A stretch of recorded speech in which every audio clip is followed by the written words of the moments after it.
अयोध्या देगी बहार।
लिए बुला पहुंचे हैं जब नगर में अपने, शोक में डूबा नगर दिखा जैसे ही वे महल में पहुंचे।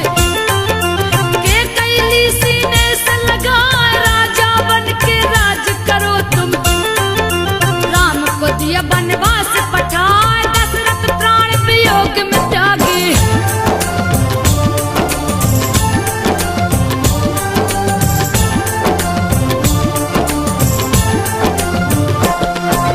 दशरथ प्राण वियोग में त्यागे, सारी बात रहे बतलाए, तेरे लिए ही मांगी गद्दी, तूने सिकंदर राज चला, व्याकुल होकर भरत गिरे हैं। कई को कुछ समझ न आया, तड़प के बोले माँ को अपने, रे पापनी क्या दिया कराए, सारे कुल का नाश कर दिया। रे निर्लज्ज तो लाज न आए, काहे को जन्म दे दिया मुझको, जन्मत क्यों नहीं मार गिरा, भाई पिता भौजाई सबसे।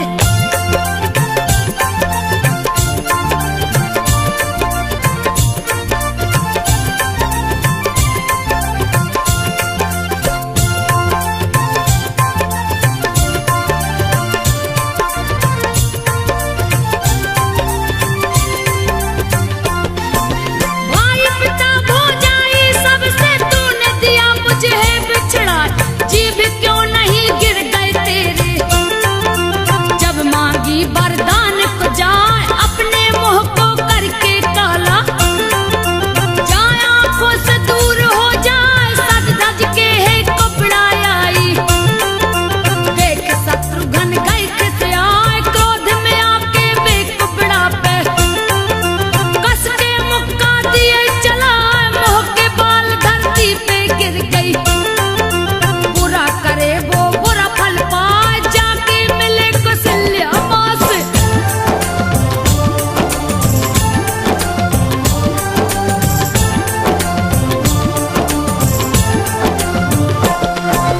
जाके मिले कौशल्या माँ से, अति दुर्बल है रही दिखाए, बदन पे सारे वस्त्र है गंदे, दुख के धूप से गई है सुखाए, भरत को देख तो दौड़ पड़ी है, चक्कर खा के गिर गई है, व्याकुल भरत गिरे चरणों में।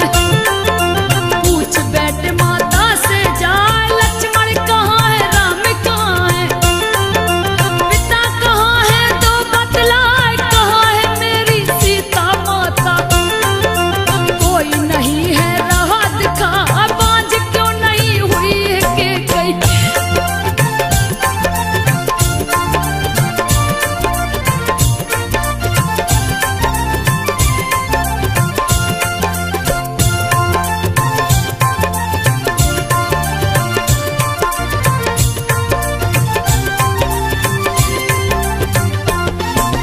बांझ नहीं क्यों हुई रे के गई, दिया कलंक माथे पे लगा, पिता स्वर्ग में राम जीवन में, दोष का भागी दिया बना, सुनकर भरत के वचन को माने।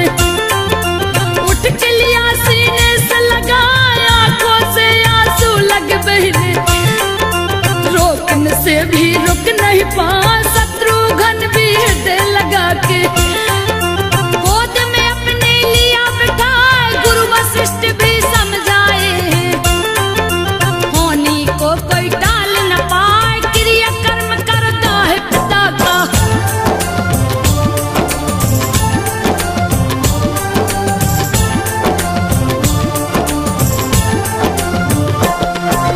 क्रिया कर्म करता है पिता का, गुरु वशिष्ठ दी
पहुँचे, जाकर झगड़ा दिए लगाए। उमा रमा ब्रह्माणी से बोले, सती अनसुईया समाई है ना, उसका तप है बढ़ता जाता, जल्दी कीजिए कोई उपाय। तीनों ने कामदेव को भेजा, रति भी संग रही अजमाए, हरा भरा किया बाग बगीचा, सुंदर फूल दिया है उगाए, मंद मंद है वायु चलती।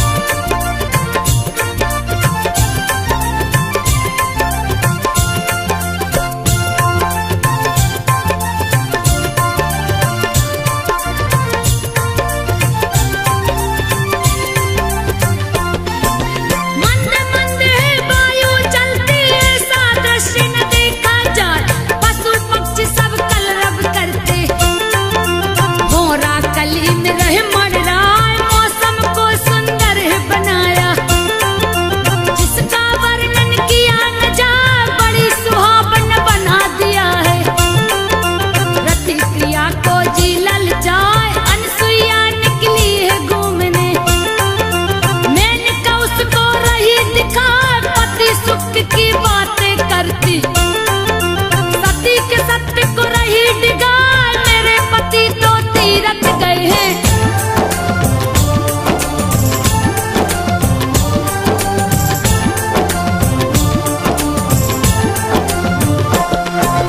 मेरे पति तो तीरथ गए हैं, दूजे नर पे देखो ना, मेरा नाम है सती अनसुईया, सभी बातें ना मुझे सहाय, बंद करो ये सारी बातें।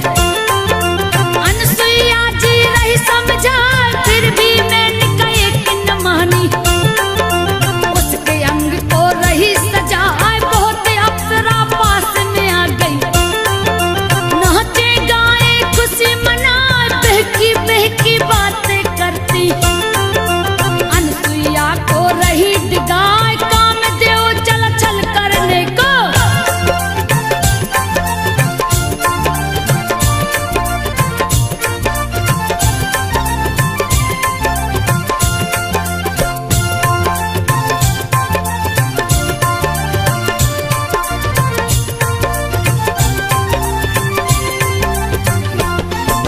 कामदेव चल छल करने को, अत्रि मुनि का भेष बनाए, छलिया सोचा छल कर आए, अनसुईया के आश्रम में आए, अनसुईया लगी पैर को धोने, कामदेव नहीं चरण धुलाए, बोला पास में आओ प्यारी, पत्नी सुख को जी ललचाए, पहले कभी ऐसा नहीं करते, आज हुआ क्या आपको जाए, पति जी थोड़ा धीरज धरिए, खाना अभी देती हूँ ला, दौड़ के पापी गले लगाया।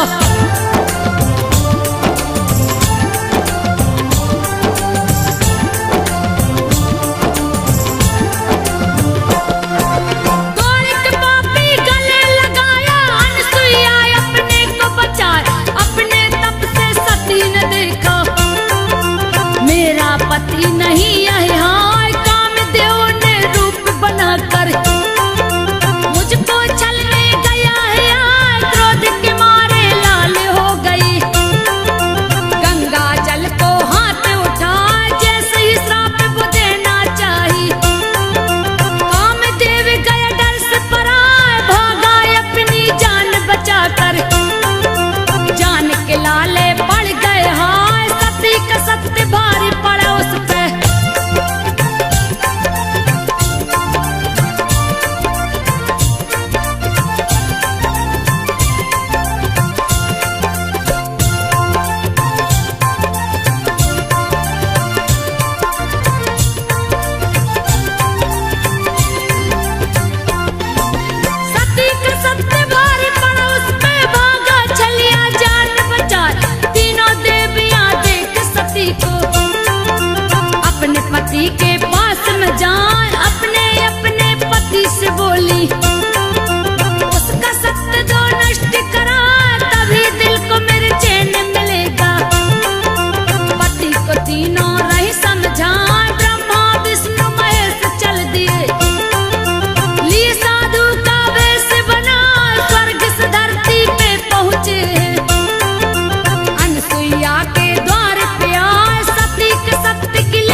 सती रही करवा, तीनों देवियां सोच में पड़ गई।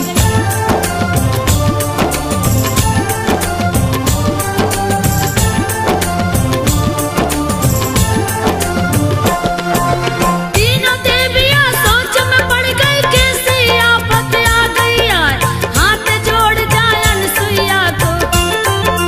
मेरे पति दो बड़ा करा, तीनों अपने रूप में आ गए। अनसुईया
बघेलन दिया सुनाए।